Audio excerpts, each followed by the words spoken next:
Hey y'all, we in here cutting up today. Me and my brother Anthony Brinkley. He is the CEO of On the Brink Consulting. He's also an award-winning best-selling author. So excited to have him here with us today. He's a 28-year veteran, and when we talk about leadership, being at the top, going and pouring into not only our military members but also family members, the children, he is here today, and I'm telling you, he speaks to the soul of every single person who is going to listen to us today. A lot of times people get mixed up what leadership means and at the top means. They think that at the top means in an organization, they think that at the top means in the military. No, man, at the top could be you could be the oldest sibling that's carrying your family members. You could be that mother, or you could be that father, you could be that whatever it is, that friend, and you feel like you're lonely at the top. Here's the thing. Today we're going to talk about unfriending lonely. A lot of time we befriended this thing, but just like on a social media platform, you have the option to unfriend. You got the option to unfriend lonely.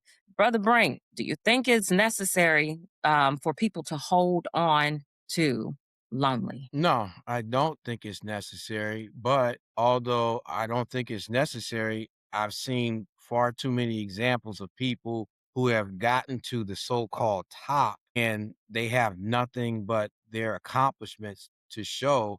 And so, again, there are trade-offs when you start to say whatever that top is that you consider. So you will saturate yourself, or you will attach yourself to loneliness, or you will attach yourself to people and relationships, and when you get to that proverbial top, whatever it was that you connected with, it's going to be with you. So the short answer to that is it doesn't have to happen, but it happens way too often for various reasons. Well, why do you think people feel lonely though? Why do you think people are identifying as being lonely? I'm about to do a workshop called basically dealing with battle fatigue. And it talks about how people who are in these positions, whether it's on the field of battle or it's in your family or whatever, your business, that you've separated yourself for different reasons because it comes with more responsibilities. It comes with all these other things. And if you're not careful when you start doing these things, whoever you are starts to show itself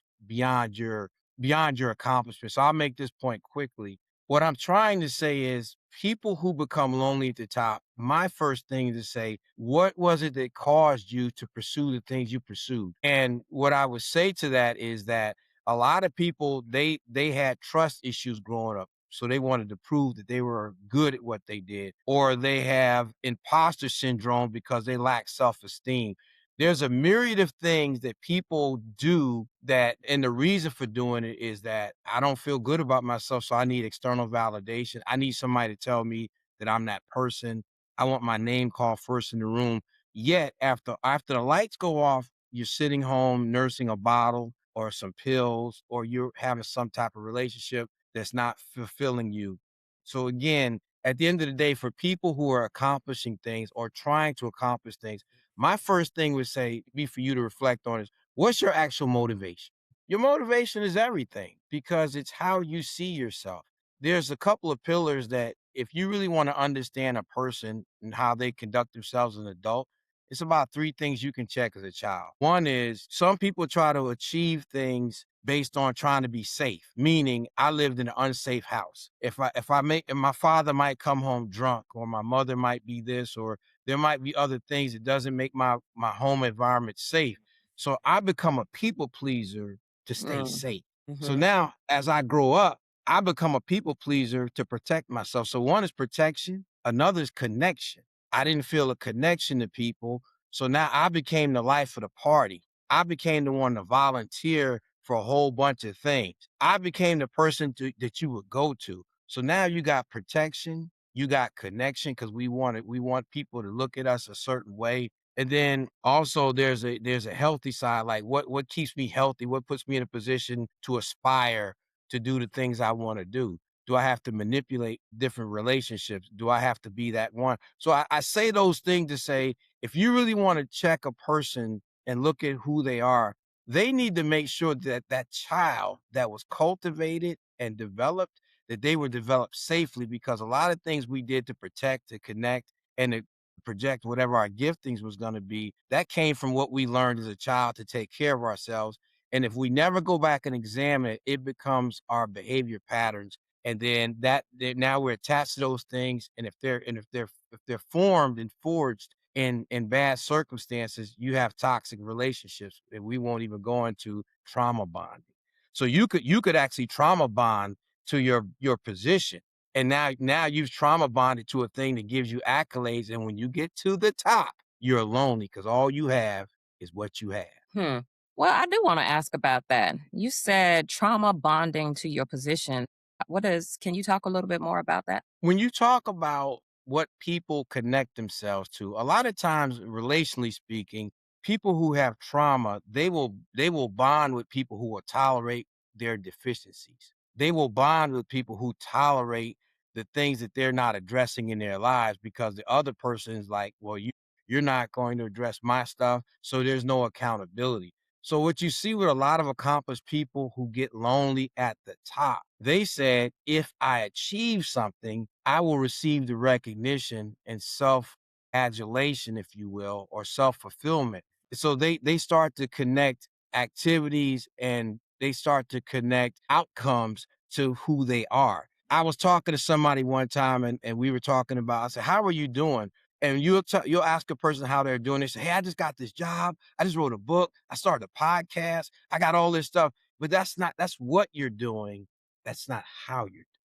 And so oftentimes you'll find people because they feel so inadequate in themselves that they will attach themselves to results driven activities where they can say, look, I'm showing you I'm good based on what I did and not based on who I am. So that's how people can connect to achievement oriented things. And that's where the imposter syndrome comes from. You know what? So you said people will attach themselves to their results or people pleasing. Do you feel like a lot of leaders, or not a lot, but do you feel like some leaders who feel lonely at the top hadn't quite figured out who they are? Absolutely. Absolutely. As a matter of fact, when you say, well, I won't say it's a lot. I will say it's a lot because the people I deal with, they've won whatever award you can win civically, militarily, politically, in Hollywood. All of these people have attached themselves. And a lot of people don't know this, but I used to promote comedy. I would travel around and I had comedians and we would, that's a whole nother discussion, but what I found in a lot of the comedians that I dealt with, they were broken people. And they use comedy as a way to address their circumstances, to make other people laugh, to make other people feel good. And I can tell you so many conversations I had with my comics after the show and it got quiet. And we'd sit there, they'd be crying about their lives, they'd be crying about the relationships they didn't have. So what I've come to find out is as a life coach and just a person who was messed up himself, that I look at your success and I don't just say, wow, you're doing great. What I say is, let's evaluate the nature of your success. Let's inspect the nature of your success. I'm talking to a person right now, Charmaine Kelley, who's done amazing things, just came from overseas singing for one of the biggest conferences in the world, real estate, family. And so when I look at success, I'm like, okay, you have this, this, and this, you in general, not you, Charmaine, specifically. But where's your family? Where's your relationship? When the last time you talked to your aunt? Why are we pursuing people? You can trauma bond in business, ethically or unethically, meaning you can have a good reason to do the wrong thing. There's so many people that I know that's really good at what they do, but I won't do work with them because they're compromised. If you put them in a tough position or a challenging position, they will compromise themselves. So I'm saying that to say a lot of these people who have garnered success, they did it at the expense of not wanting to face themselves. They have a fear of vulnerability, so they try to keep themselves busy so they don't have to look at themselves. And then that cycle of loneliness comes because you're afraid of being judged, so you stay busy. You've been put on a pedestal, so you stay busy. And then it becomes a cycle of loneliness. Yeah, because I would think when you finally take the time to sit with yourself and no one else is around, and now you got to take the front away, right? That front is gone, and now you're sitting with yourself and you're like, dang, well, who am I? Or some people don't Yep. even get real with themselves and ask themselves, who are they? Like, have you seen that where people don't want to acknowledge or even take the time to see who they are? I had a client I had to get rid of recently because he didn't want the accountability piece. This guy's a multimillionaire, all kinds of company construction, consulting. This guy's killing it, but in his life, it's a train wreck. And I wish him well, but I told him, I said, the key to this, to the point that you made succinctly, is you have to be willing to look at yourself. You would never drive your car 100,000 miles and not do preventive maintenance. Your mental, your emotional intelligence, your relational elements of your life, your affiliations need to be evaluated periodically. And most people don't want to do this. Even what you're doing, which I think is amazing, a lot of people don't want to sit down and just delve into who they are. And so for me, I feel sorry for them people because they've demonstrated a level of intelligence, a level of critical thinking, but because the pain is so bad to them, they don't want to face it. That's why I named my book, You Can't Run Away from You, A Young Man's Journey to Himself. You and I have had conversations outside of this realm and just saying, hey, what part of this do you own? What is it that you can do better? And the people that love you the most, they're gonna love you no matter what. I believe, and I just thought about this, what you just said. I believe that where people get in trouble is they're so concerned about how they're going to be judged when they say something shortcoming or something they went through, or maybe something that was put upon them abuse wise. But if a person in your circle you feel like you can't bring something to because they're gonna evaluate you negatively, I would submit to you they shouldn't be in your circle. And unfortunately, if you feel like that with those people, you already got your answer. You're in the wrong circle. Mhm. Mhm. So how do people I want to go back to something that you had said. How do people evaluate themselves? Cuz that sounds easier said than done. If you do, so I'll just make it plain about me. I'll tell you what I did. I sabotage relationships. I was the last dude you wanted your daughter to date Dang. when he was coming up. I was horrible about that. I knew how to please moms. The dads would look at me with a side eye because they like, "Nah, you slick." But but what happened was I got tired of repeating cycles of damaging relationships. And what I realized was deep down inside as a young man, I didn't feel like I was good enough because when somebody got close to me, I went to another woman. See, it takes a real man to be with a woman. I won't even get into all the No, dynamics and get into elements. it. Get into it. Go So ahead. what I'm saying is when you talk about the mental, the trust, the different elements that women are emotional, how they're configured, we have the same thing that women have, but we just have different quantities. So we have to understand how women function, how men function. And my point to that is a woman wants to know. She wants to be secure. She wants to understand. So she's going to probe and ask. But if you're insecure in yourself, when people start getting close to you, you start to look for the exit. So it had nothing to Mhm. do with them. It's just, I want more from you. So when people wanted more from me and I didn't take time to examine myself, I found a reason to get to the off ramp. So to your question specifically, I started to reverse engineer my life and say, why is it that when people get close, I run? And I had forgotten that I had went through this trauma where I was 5 years old, as you know, and I was taken to the hospital, and I was there for 6 months, basically by myself, going through chemo, and I saw a bunch of children die, and I didn't understand at the time why my family dropped me off. I was too young to understand that if they didn't take me to the hospital, I was going to die.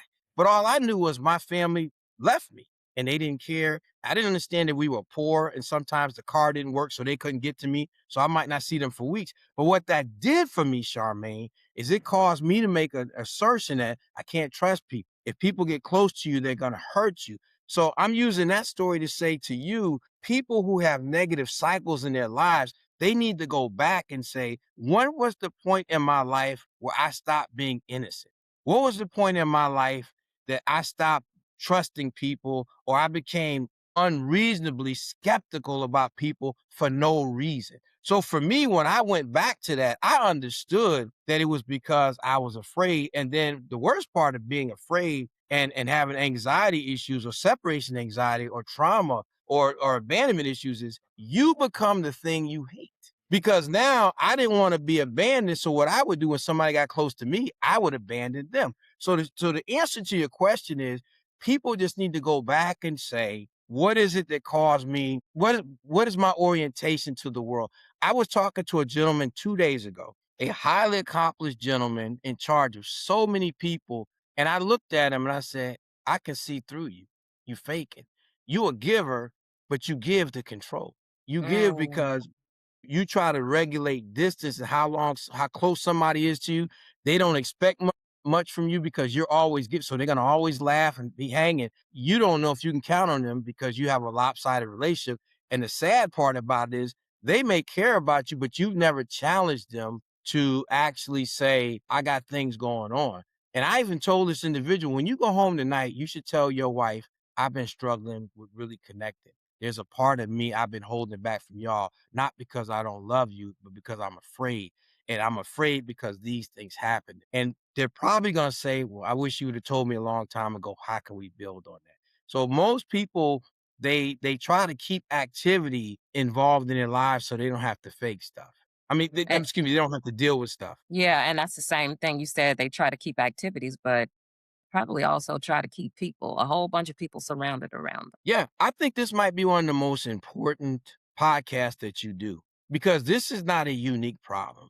That's why I look at a lot of successful people and I watch them and I watch their lives and I watch how they interact with people and they leave with their accomplishments.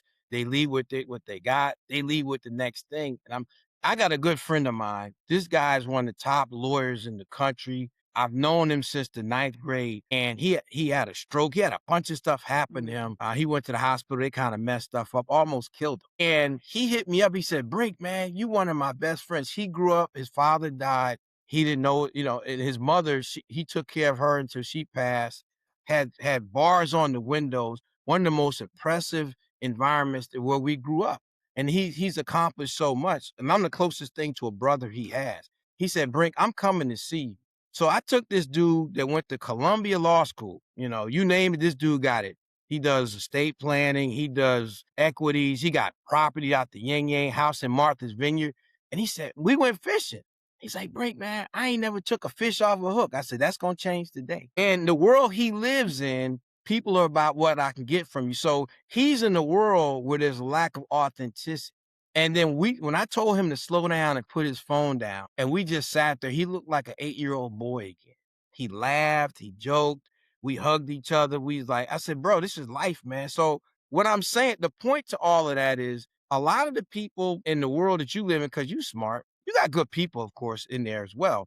But you have people who are faking and they're on the road because they don't want to go home to their family even though their family is locked in with them, but they're holding back because they're afraid. And to be honest with you, it's borderline cowardly. Because if someone's gonna give you their whole heart and invest in you and connect with you, then you have to get beyond your insecurities because you owe them that because they changed their whole life for you. So I'm not really impressed with successful people until I inspect the nature of that success. So that was a lie. Thank you for that. Yeah, I know. I'll Sorry tell about you that. it's no, no, but I'll tell you that another group of people who are affected by friending, loneliness, are those kids of those high achievers, right? What have you seen with that? It's horrible. You go into a house where it's like they're strangers. The kids go in the back room, they're on some type of device. What ends up happening is when you've been wounded, you got to remember the dynamic in the family. It's a hierarchical dynamic. You have paternal, you have maternal. It's stuff that you would not say to your mama because she your mama. She'll put boot the behind or strap the behind, or because you just respect her. So I tell people with children, you have to create a place where you can talk to them and they can be comfortable giving you feedback, even if it's something you don't like hearing. So a lot of times in our homes, many people's homes, we grew up feeling like we couldn't talk to their parent. And I would tell people when I talk to folks about their kids, I said, if you really want to see your children, sneak up on them when they don't see you coming and just watch how they interact when they don't know you around. That's the true child. And if they're acting, it's something simple. If you got a child that's shorter than you got to get down on their level, physically get on their level. You know how imposing it is to somebody looking down on you, telling you you messed up. and this and that. So it's even your posturing, specifically to your question. When you have shown a child you don't have time, they will find other things to do with their time.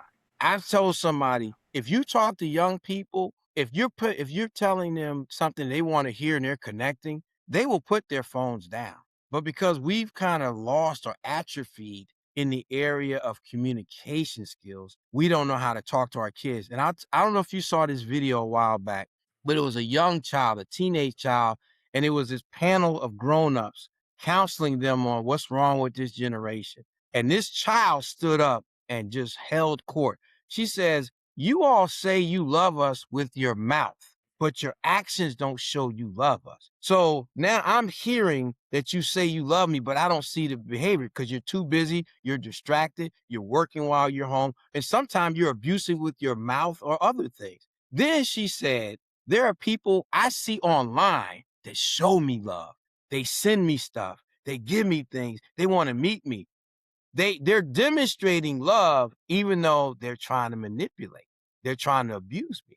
But because I'm getting a semblance of what love looks like, you're pushing me out to people that will harm me because you're loving in name only." And there, a lot of that is a reflection of their loneliness because of the residual of your loneliness. So that's why Exactly. it's important. Yeah. Yeah. And then if you those kids didn't ask to be in this world. So when they come here, they don't care about your career. Think about it. I remember, God rest the soul of your beautiful father. I remember you was talking about, he passed on, you had to go back home and going back and forth and stuff. I remember that. And you didn't say one thing about his job. You didn't say one thing about his skills. You said he could do this, but you said that man had my back. That man was at important things that I did. And that's where people who are pursuing success and getting lonely at the top, it would be different. This gonna mess some people up, but I'm gonna be real with it.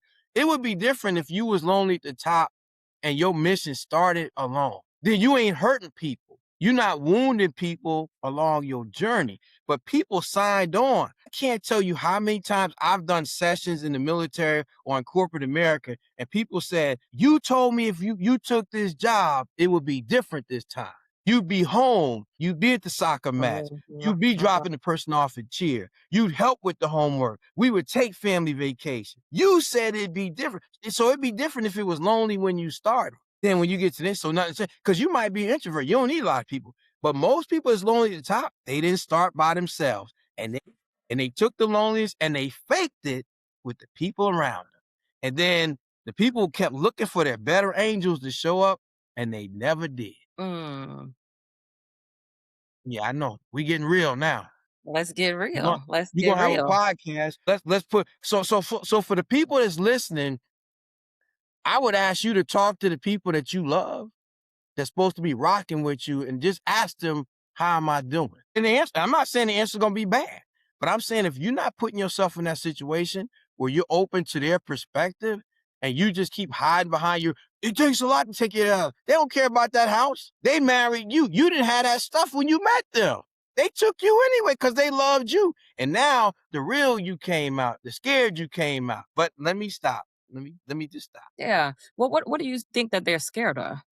You They're said the scared you scared. came off. You have to remember, we touched on this, when a child is a child, they have fundamental things. What keeps me safe?